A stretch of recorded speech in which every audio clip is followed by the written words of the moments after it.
I'm Rosie Kelly, and I'm here today to report to you another untold story. Today, our story comes from Cincinnati, Ohio. It's the horror of a teen girl. A psychotic man tried multiple attempts to break into their family home. Today, we have the worldwide premiere of her telling her side of the story for the first time ever. Let's unfold this horrific mystery and get into this story.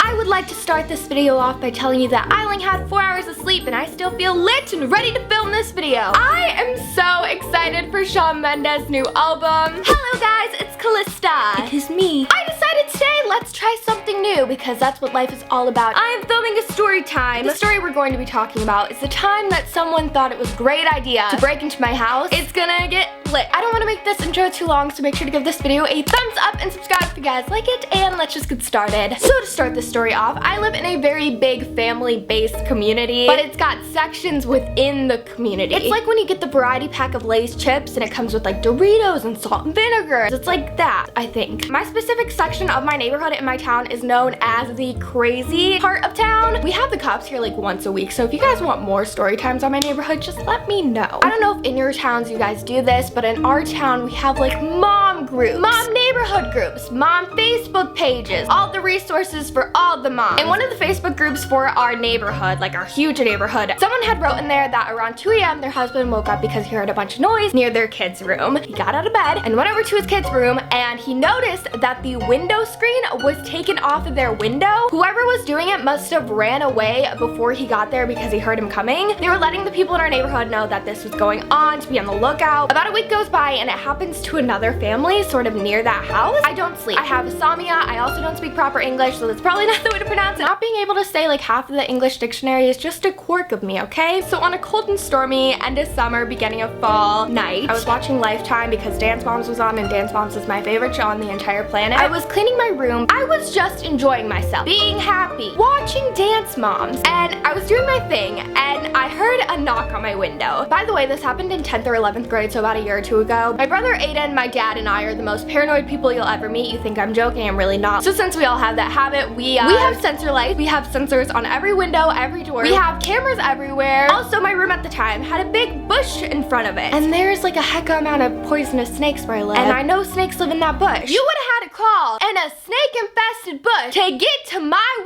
window. Like, why would you do that for me? Amazing. I wasn't flattered. So I hear this knock. You know when you get that feeling when your whole body, like, you cannot move? That's what I got. So I stood there for a second, and then I heard another noise, something moving. At this point, I was faced with two options, and I had to do what any reasonable parent would do. I got up. Even though my legs were frozen, I couldn't breathe. I grabbed my daughter. I grabbed my life. I grabbed my best friend, and I ran. You would have thought that I was in the Olympics because that was very young. I get to my mom's room and I'm like freaking out, like I can't even speak English. I'm like, Mom, there's somebody at my window, and like they knocked on my window and I can't breathe. I'm like, oh, what the freak? My mother, she's like, you're overreacting. We went to my room, we stayed in my room for about 5 to 10 minutes. We didn't hear anything, so she was like, there's really nothing we can do until the morning. I think they left. The next morning, my dad's friend came over and he went over to my window and you could tell that some of the rocks had been moved, so somebody had like had their feet down there. Within the next 2 weeks, it was happening to other people. Like they would hear people outside of their window. Some people would have like their window damaged. About 2 weeks go by, another night in my room, like 1 or 2 a.m. I think I was FaceTiming my friend Danielle because that's my best friend. But that's my best friend. To be honest, we were probably talking about how cows make milk because those are the questions that intrigue us in life. I had music playing, I had my TV on, like I was talking to her, like it was loud in my room. Completely distracted. All of a sudden, I hear someone outside of my window. This time, I heard a voice, and then I heard something going on outside of my window, and like I said, I had the snake-infested bush, and like, what the freak? That was my mind. I hung up on Danielle without saying anything. My dad was out of town at this point because of a business trip also, so I was extremely like freaked out. So I ran to my mom's room. I told her I brought my dog. I was like, we're sleeping in here tonight. So the next morning we called the security company and had them look at the tapes again. At that time, the sensor lights weren't working because they were new at that point. We had just put them in and therefore they didn't get anything on tape. Like, love my life. So the next night comes and it was the weekend, and like on the weekends, it's normally a full house in here. I have 3 other siblings, so like everybody has their friends friend sleeping over, and I'm pretty sure I had my friend sleeping over, and that was why it was okay sleeping in my room, because I knew I had somebody else in my room with me in case something were to happen. Like I said, my dad was out of town. My mom was in her room alone, but she also had my dog. 4 in the morning, and my mom wakes up. She hears somebody walking on the branches outside of her window. She hears them stop, and then they get to the window. My dog woke up, and my dog is normally like, I might be a Yorkie poo, but I can beat you up. She would not move. She was next to my mom, and she was shaking. I think my dog was on to something. I think she's smarter than a 5th grader. My mom runs over and turns on the lights outside, and you could hear somebody running away. So the next morning comes, and my dad told his friend to come over and see if there was anything over by my mom's room. So he comes over, and right to my mom's window are footsteps in the dirt. So we called the police, and then we also called the security people.